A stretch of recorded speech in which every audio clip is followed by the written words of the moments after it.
official Jamaica's press conference. We are here with the coach Heimir Hallgrímsson.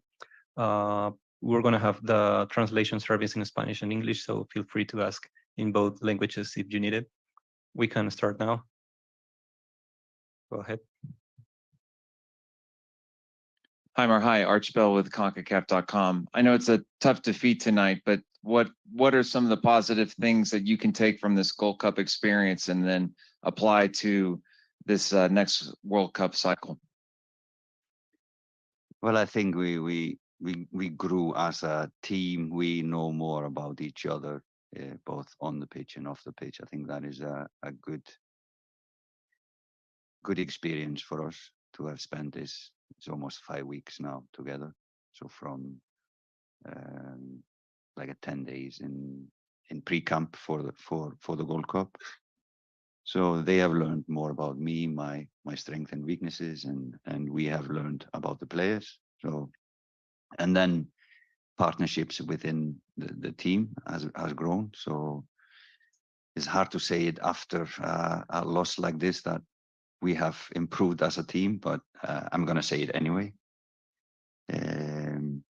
Yeah, and I think the future for Jamaica national team is bright if we do it in a correct way and continue to do it in a correct way. Okay, go ahead. Good evening, Coach. Robert Williams, IRFM Jamaica. In 362 minutes of football, Jamaica avoided conceding a goal in the first half. After 2 minutes today, we were down, or Jamaica was down 1-0. What happened today? Because 28 minutes after that, there was another. What went wrong? Yeah, let's give Mexico a big credit today. I think they were much fresher than us on the day, to be fair. And congratulations to Mexico to qualify for the final match. For us, it was always tough to concede a goal in the first minute. So it's kind of a slap in the face to have it, and it comes after our set piece. They break forward and score. Then I think it took us some time to grow into the game, because it was such a blow and was not according to the game plan. Of course, you don't plan to concede in the first minute, but I think we grew into the game. The second goal is again from our set play, and they have a break up the pitch, have a free kick, and I was just watching the goal on TV. It's a fantastic shot, and yeah, it's hard to say we could have done anything from that free kick. So 2-0 at halftime, and a fresh Mexico team. I think though, second half we gave them a match. We came strong in. We showed a lot of character. We got some chances, and we put up a more fight against them. I think we kind of respected them a little bit too much in the first half, or it was tired legs probably. But second half we showed a lot of character. And the third goal is just we are forcing everyone forward to try to get this game-changing goal, and of course we are open at the back, and the third goal is, yeah, it could always happen if we didn't score our goal. So yeah, it's a hard defeat to take, but we try to look at the positives and see what we can use to work on in the future. Okay. Go ahead, please.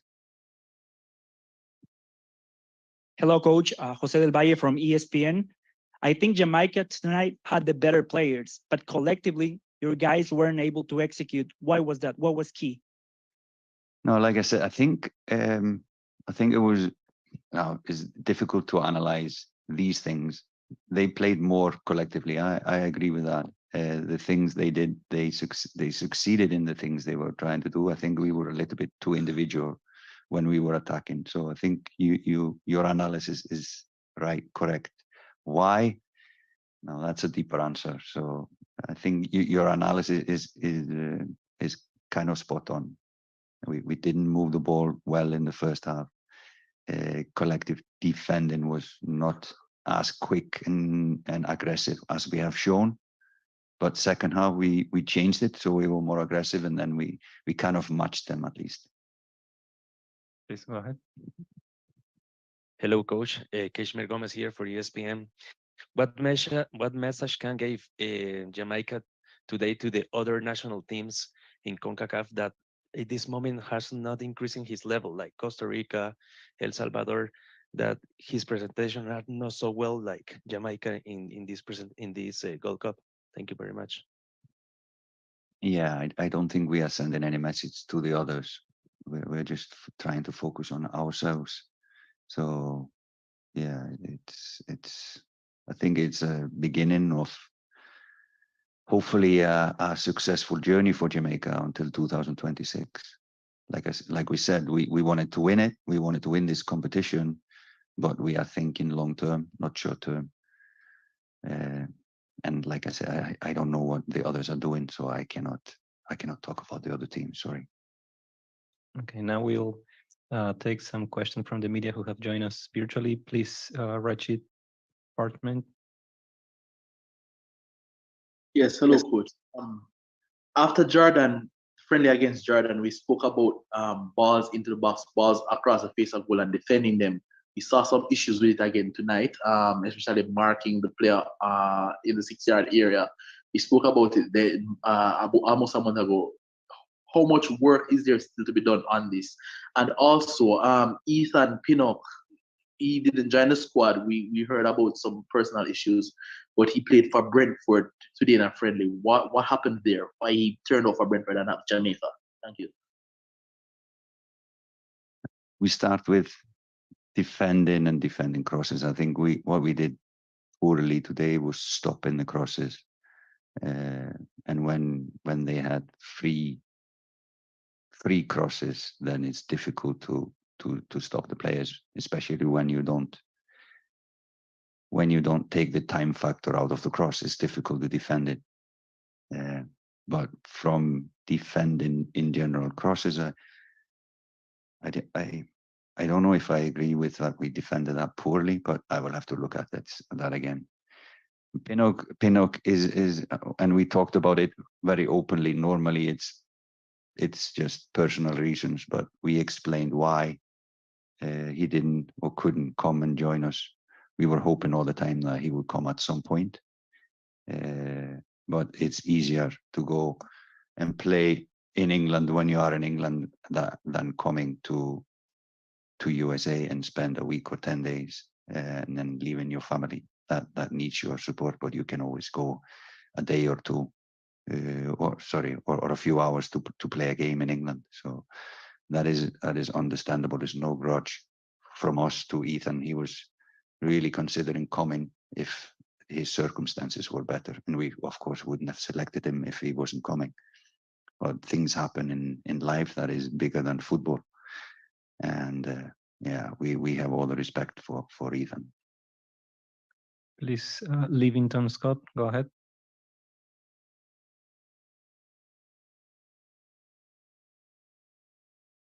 Livington Scott.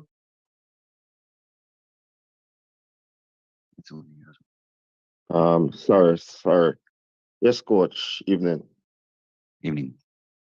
My concern is tonight's game. We seem a bit lacking in midfield. Think the game tonight could have done with a competent ball handler like Ravel, Tariq Magee, and in my opinion, even probably Daniel Jans, who was to me probably our best, most composed ball handler, distributor of the ball in the games that I saw. I think the game itself could have done with a midfielder that could have taken charge of the game in the middle of the park. Yeah, we probably would have needed to add in a midfielder if we look at the game, but I respect your opinion on other players, but these were the players that we picked.